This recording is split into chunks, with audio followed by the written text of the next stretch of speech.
మా latest videos కోసం మా ఈ తెలుగు న్యూస్ ఛానల్ సబ్స్క్రైబ్ చేసి గంట సింబల్ యాక్టివేట్ చేసుకోండి.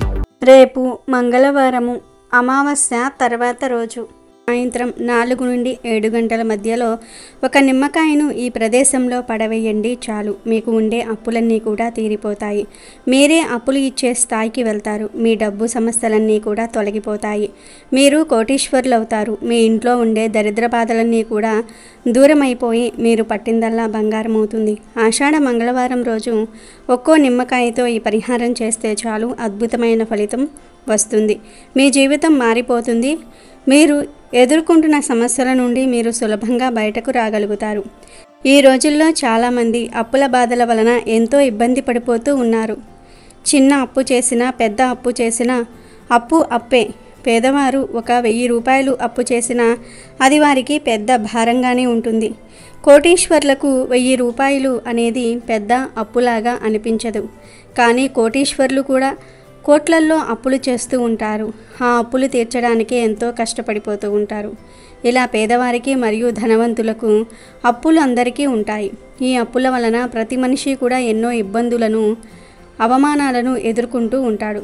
మీకు ఎంత పెద్ద అప్పుల సమస్యలు ఉన్నా సరే మంగళవారం రోజు చక్కగా ఒక నిమ్మకాయతో ఈ పరిహారం చేస్తే చాలు, ఆ అప్పులన్నీ కూడా తీరిపోయి మీరే అప్పులు ఇచ్చే స్థాయికి వెళ్తారని పండితులు చెప్తూ ఉన్నారు. మరి ఈ మంగళవారం రోజు సాయంత్రం నిమ్మకాయతో ఏం చేస్తే అప్పుల నుండి బయటపడతారు అనే విషయాన్ని ఇప్పుడు మనం ఈ వీడియోలో వివరంగా తెలుసుకుందాం. అంతకన్నా ముందు బ్రాహ్మణుడిని బురిడి కొట్టించిన పెద్ద పులి కథను విందాం. ఒకరోజు ఒక బ్రాహ్మణుడు తెల్లవారుజామున నదిలో స్నానం చేసేందుకు బయలుదేరాడు. ఇంకా పూర్తిగా తెల్లవారలేదేమో, అంతా మసక చీకటిగా ఉంది. అయితే అతనికి ఆ దారి అంతా కూడా కొట్టిన పిండే. రోడ్డు మీద రాళ్ళు రప్పలతో సహా మొత్తం తెలుసు. అందుకని అతను మామూలుగా వెలుతురులో నడిచినట్లుగా నడిచిపోతున్నాడు. ఊరు దాటి 4 అడుగులు వేశాడో లేదో ఒక గొంతు వినిపించింది. అయ్యా బ్రాహ్మణోత్తమ, దేవుడిలాగా వచ్చావు. దాహంతో నా నీరు పిడిసగట్టుకుపోతున్నది. కొంచెం సాయం చెయ్యి. ఒక్కసారి నన్ను బయటకు వదులు, నీకు పుణ్యం ఉంటుంది అని ఒక గొంతు వినిపించింది. బ్రాహ్మణుడు ఆగి నలుదిక్కులా కలియజూశాడు. శబ్దం దగ్గర నుండే వచ్చినట్లున్నది. చూస్తే ఏమున్నది, అక్కడ గ్రామస్తులు పెట్టిన బోనులో చిక్కుకుని ఉన్నది ఒక పెద్ద పులి. అప్పుడు బ్రాహ్మణుడు పులితో, పులి, నా దగ్గర బకెట్టు లేదు, కనీసం చెంబు కూడా లేదు నీకు నీళ్లు ఇచ్చేందుకు. నిన్ను వదిలేద్దాం అంటే ఊళ్ళో జనాలు ఇక నన్ను బ్రతకనివ్వరు. నువ్వు వాళ్ళ పశువులను లేక దూడలను చంపి తిని ఉంటావు. లేకపోతే అంతకంటే తుంటరి పని మరేదైనా చేసి ఉంటావు. అందుకనే వాళ్ళు నీ కోసం ఈ బోను పెట్టి వెళ్ళారు. లేకపోతే ఇంత శ్రమ ఎందుకు పడతారు? ఇంకో ప్రమాదం కూడా ఉంది. నిన్ను వదలగానే నువ్వు నా మీదికి దూకి నన్నే చంపి తినేస్తావు. అందుకని నన్ను క్షమించు నాయనా, నీకు నేను ఎలాంటి సాయము చేయలేను అన్నాడు బ్రాహ్మణుడు చాలా మర్యాదగా. అప్పుడు పులి, అయ్యయ్యో అలా అనకు, ఒట్టి వేసుకొని చెప్తున్నాను. నేను ఊళ్ళో వాళ్ళ పశువును ఒక్కదాన్ని కూడా చంపలేదు. నిజం దేవునికి తెలుసు. అంతెందుకు, చూస్తూ ఉండు. నన్ను చూడగానే గ్రామస్తులంతా నివ్వెరపోయి అయ్యో దీనితో మాకేం పని అని నన్ను విడిచిపెట్టేస్తారు. అందుకనే కదా నేను అంటున్నది, నువ్వు నన్ను కాసేపు విడిస్తే నేను అలా వెళ్ళి కాసిన్ని నీళ్లు త్రాగి మళ్ళీ వచ్చి ఈ బోనులోనే కూర్చుంటానని. ఇక నీ భయం అది పూర్తిగా నిరాధారమే. పరమ పవిత్రుడమైన ఒక బ్రాహ్మణుడిని, అందునా నాకు సాయం చేసిన వాడిని చంపడానికి నేనేమైనా అంత తెలివి తక్కువ దాన్నా?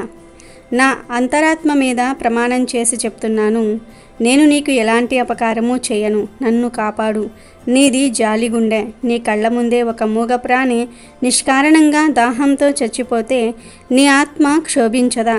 నన్ను ఒక్కసారి బయటికి రానియ్యి, చాలు, నీ మేలు మరువను అన్నది పులి. ఆ సరికి బ్రాహ్మణుడు బాగా మెత్తబడ్డాడు. మళ్ళీ బోనులోనికి వెళ్ళి కూర్చుంటానని మాట ఇస్తున్నది కదా, పాపం నోరు లేని ప్రాణి దాహంతో చచ్చిపోతున్నది.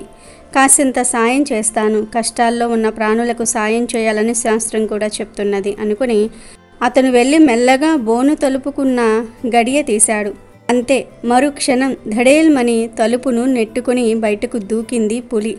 ఒక్క ఊదుటిన బ్రాహ్మణుడి మీద పడి పంజాతో అతని గొంతును పట్టుకొని, హహహ, నువ్వు చాలా మంచి బ్రాహ్మణుడివే కావచ్చు కానీ అత్యంత మూర్ఖుడివి. అందుకనే నా చేతికి చిక్కావు. ఇప్పుడు చక్కగా దైవ ప్రార్థన చేసుకో చివరిసారి. ఎందుకంటే ఇంకాసేపట్లో నేను నిన్ను తినబోతున్నాను. నిజంగా నాకు ఇప్పుడు దాహమే కాదు, విపరీతమైన ఆకలి కూడా వేస్తున్నది అన్నది పళ్ళు నూరుతూ. బ్రాహ్మణుడికి ఆ క్షణంలో తను చేసినది ఎంత మూర్ఖపు పనో అర్థమైంది. కానీ మొండిగా పులితో, ఛీ, నువ్వు ఒక పులివేనా? అసలు ఇంత దిగజారిన పులిని నేను ఇంతవరకు ఎప్పుడూ చూడలేదు. ఇచ్చిన మాట మీద నిలబడలేని నువ్వు పులివి ఎట్లా అవుతావు అని అన్నాడు. పులి కొంచెం దిగి వచ్చినట్టు, మీ మనుషులందరూ మా జంతువుల్ని, చెట్లను ఎంత హింసిస్తున్నారో లెక్కలేదు. అందుకని మీలాంటి వాళ్ళను ఏం చేసినా పాపం లేదు. ఇది నా ఒక్కదాని అభిప్రాయమే అనుకునేవు. కానే కాదు, అందరూ ఇదే చెప్తారు. కావల్స్తే ఇటు వచ్చేవాళ్ళు ఎవరైనా 5గురిని అడిగే అవకాశం ఇస్తాను నీకు. అడిగి చూడు. వాళ్ళల్లో ఏ ఒక్కరు నీ తరపున మాట్లాడినా నేను నిన్ను వదిలేస్తాను. అడుగు మరి అన్నది పులి కాలును కొంచెం వదులు చేస్తూ. బ్రాహ్మణుడు అందుకు ఒప్పుకొని దగ్గరలోనే ఉన్న మామిడి చెట్టును ఒక దాన్ని న్యాయం చెప్పమన్నాడు. మీ మనుషులు నిజంగానే ఆశపోతులు, నిర్ధాయులను, పచ్చి కసుర్లను కూడా చూడకుండా నా కాయలన్నీ కూడా కోసుకుంటూ ఉంటారు. వాళ్ళు నా ఆకులు పీక్కుంటారు, నా బెరడు మీద చెత్త చెత్త అక్షరాలు చెక్కుతారు. నేను ముసలిదాన్నయ్యాక వచ్చి నా వేర్లతో సహా మొత్తాన్ని ఎత్తుకుని వెళ్ళి తగలబెడతారు.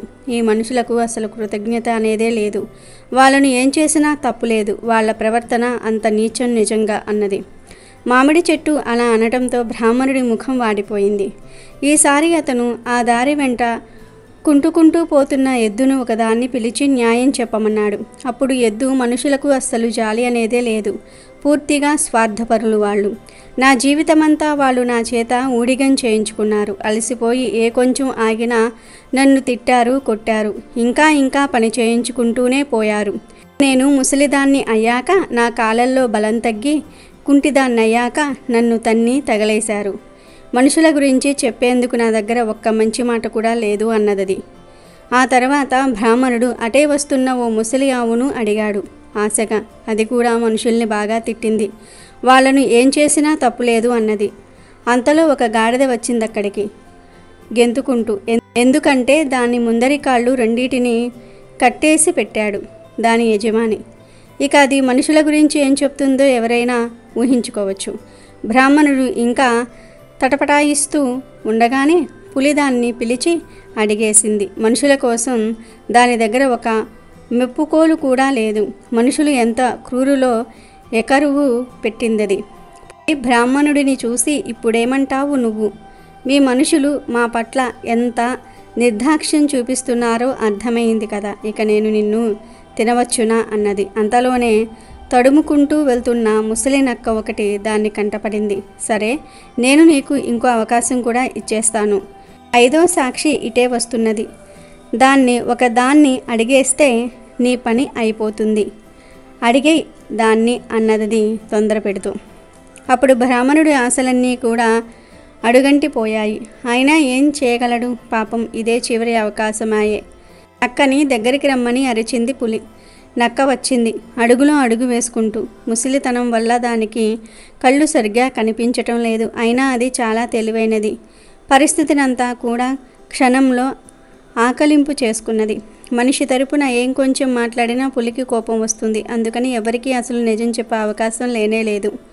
అందుకని అది ఇలా అన్నది, మనుషుల కురుత్వాన్ని గురించి నేను కూడా చాలా చెప్తాను. అయితే అసలు ఇక్కడ ఏం జరుగుతుందో నన్ను ఓసారి అర్థం చేసుకొనివ్వండి. ముందు మిసిలితనం కదా, నా మెదడు చురుకుగా ఉండటం లేదు. పైపెచ్చు నా చూపు కూడా సరిగ్గా ఆనటం లేదు ఇప్పుడు. అందుకని దయచేసి ఇక్కడేం జరుగుతుందో చెప్పండి మెల్లగా. ఆ పైన నేను అడిగే ప్రశ్నలు కొన్నిటికి ఓపికగా జవాబివ్వండి అని నక్కంది. ముందుగా బ్రాహ్మణుడు తను స్నానానికి వెళ్తున్న సంగతి, పులి పిలిస్తే బోను దగ్గరికి వెళ్ళిన సంగతి, దాని మీద జాలితో తను పులిని విడిపించిన సంగతి, ఇప్పుడు అది తననే తినేయాలని అనుకుంటున్న సంగతి చెప్పాడు. దానికి పులికి ఓపిక బాగా తగ్గిపోయింది.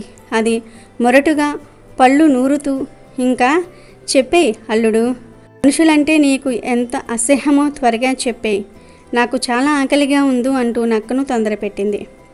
నక్క తల గోక్కున్నది. పులివైపుకు తిరిగి, మామ, నీకు కోపం కలిగించే మాటలేమీ అనను గాని ముందు నాతో సంగతి చెప్పాలి. నువ్వు నీ అంత పెద్ద జంతువు ఇంత చిన్న బోనులో ఎలా పడుతుంది? నిజానికి నువ్వు ఆ బోనులో ఉన్నావన్న సంగతే మింగుడు పడటం లేదు నాకు. ఓసారి చూపించు, ఒక్క క్షణం చాలు. నువ్వు అందులోకి ఎట్లా దూరావు? ఆ గడియ ఎట్లా పడింది అన్నది. పులికి ఓపిక నశించి కోపం వచ్చేసింది. నీ అంత ముసలి డొక్కును, ఇంత తెలివిలేని నక్కను నేను ఎన్నడూ చూడనే లేదు. నేను అందులో ఎలా దూరానో నీకెందుకు ఇప్పుడు? అయినా నీతో మాట్లాడితే మరింత ఆలస్యమవుతుంది తప్ప వేరే ప్రయోజనం ఏమీ ఉండదు. అందుకని చూపిస్తాను చూడు.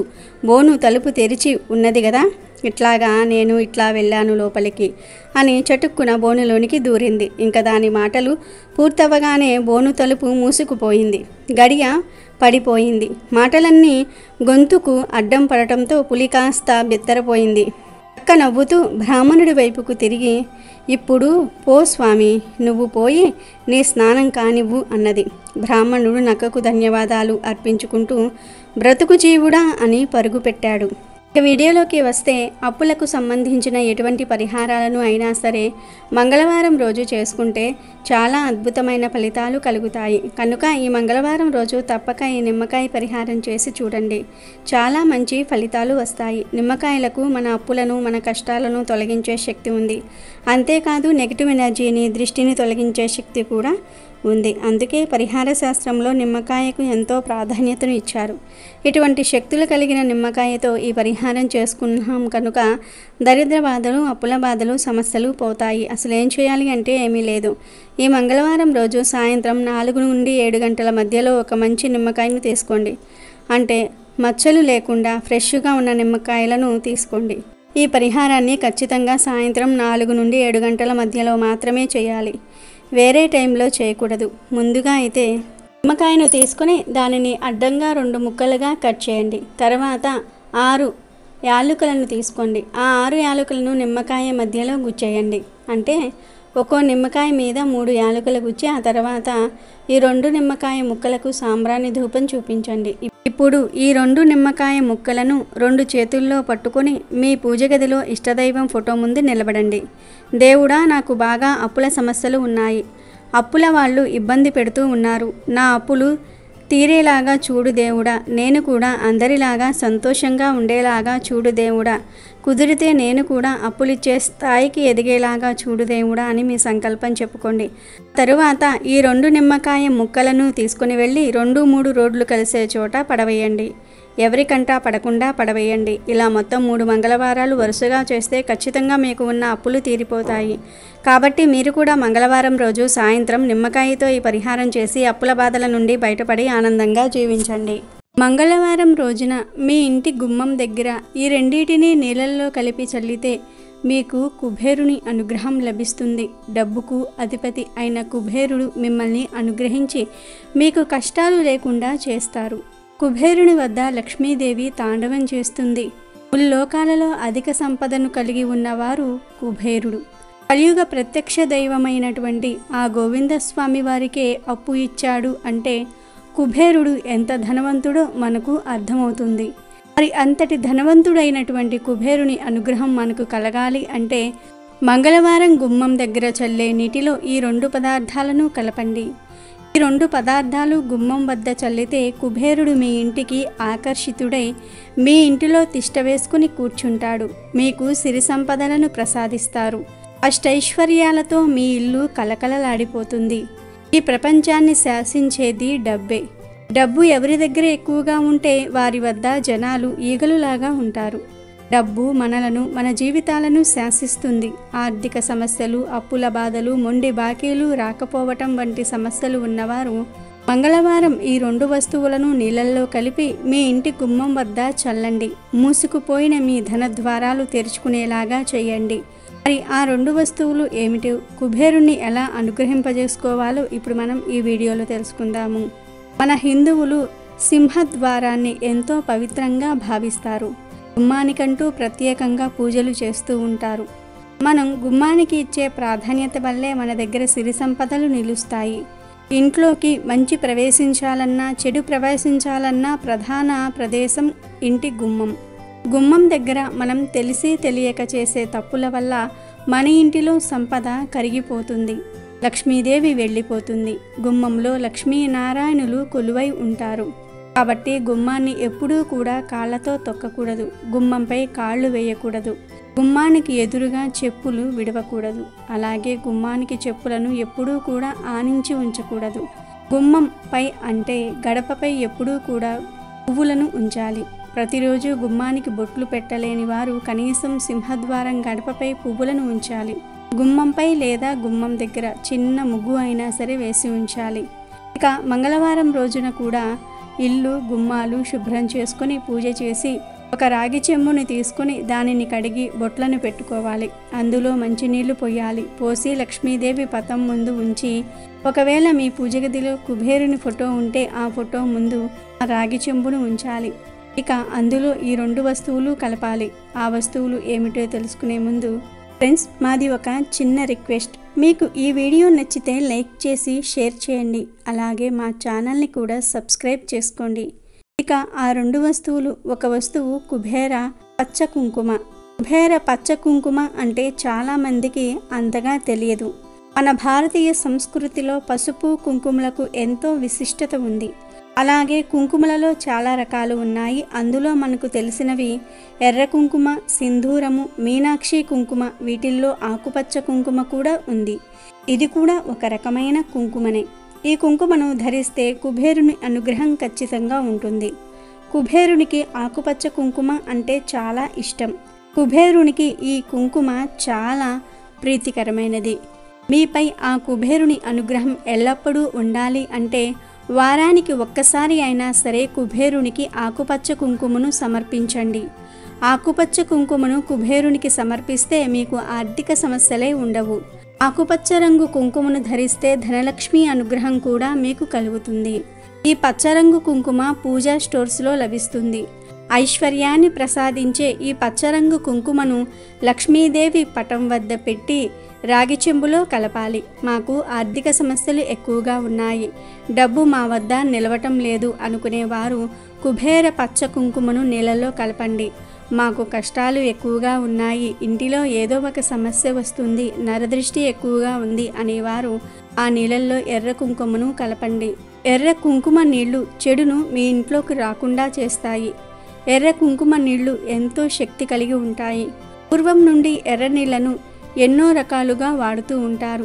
ఎర్ర నీళ్లను ఈ పరిహారంలో వాడటం వల్ల మీకు ఖచ్చితంగా మంచి శుభ ఫలితాలు చూస్తారు. ఇక ఆ నీటిలో కలపాల్సిన 2వ వస్తువు పచ్చ కర్పూరం. పచ్చ కర్పూరం మంచి సువాసనను కలిగి ఉంటుంది. పచ్చ కర్పూరంతో ఏ పరిహారం చేసినా మనకు శుభ ఫలితాలే కలుగుతాయి. పచ్చ కుంకుమ లేదా ఎర్ర కుంకుమ మరియు పచ్చ కర్పూరం వీటిని ఆ రాగి చెంబులో వెయ్యాలి. పచ్చ కర్పూరం త్వరగా నీళ్ళల్లో కరగదు కాబట్టి దానిని పొడిగా చేసి నీళ్ళల్లో వేయాలి. ఇలా చేసి ఆ నీళ్లను ఒక స్పూన్ లేదా ఒక ఆకుతో కలపాలి. అలా కలిపి మీ ఇంటిలో ఎన్ని గదులు ఉంటే అన్ని గదుల్లో కిటికీలపై గుమ్మాలపై చల్లాలి. ఇంకా మిగిలిన నీళ్లను కొంచెం ఇంటి సింహద్వారంపై చల్లి ఆ చెంబును సింహద్వారం బయట ఒక మూల కుబేర ముగ్గు వేసి ఆ చెంబును ఆ ముగ్గుపై ఉంచాలి. ఇలా చేస్తే మీకు ఉన్న సమస్యలు ఖచ్చితంగా తీరిపోతాయి. లక్ష్మీ కుబేరుల అనుగ్రహం కలిగి మీకు కోట్ల సంపద వస్తుంది. పచ్చ కుంకుమ, పచ్చ కర్పూరానికి ఎంతో విశిష్టత ఉంది. ఈ 2 వస్తువులకు ధనమును ఆకర్షించే శక్తి కూడా ఉంది. కాబట్టి మంగళవారం మీ ఇంటి గుమ్మం దగ్గర ఈ 2 వస్తువులను చల్లండి. అష్టైశ్వర్యాలను మీ సొంతం చేసుకోండి. అలాగే మీ ఇంటిలో ఎప్పుడు డబ్బు నిలవాలి అనుకుంటే ప్రతి మంగళవారం ఇలానే చేయండి. అలాగే ఇంటి ముందు వేసే ముగ్గులో కొంచెం కుంకుమ కలపండి. ముగ్గులో కుంకుమను కలిపితే కుబేరుడు మీ ఇంటికి త్వరగా ఆకర్షితుడవుతాడు. మనం ఇంటి ముందు వేసే ముగ్గు వల్ల కూడా మన ఇంటికి దేవతలు ఆకర్షితులవుతారు. మీకు దేనికి లోటు అనేదే ఉండదు. డబ్బు, సంతోషము, మనశ్శాంతి అన్నీ లభిస్తాయి. ఈ విధంగా ప్రతి మంగళవారం చేస్తే ఉన్నట్టుండి మీరు ధనవంతులుగా మారిపోతారు. ఇక ఆ నీళ్లను మరుసటి రోజు చెట్ల వద్ద పోసేయండి. అంటే మీ పెరట్లో ఉండే చెట్ల మొదట్లో పోసేయండి. మళ్ళీ ఆ చెంబును శుభ్రంగా కడుక్కోండి.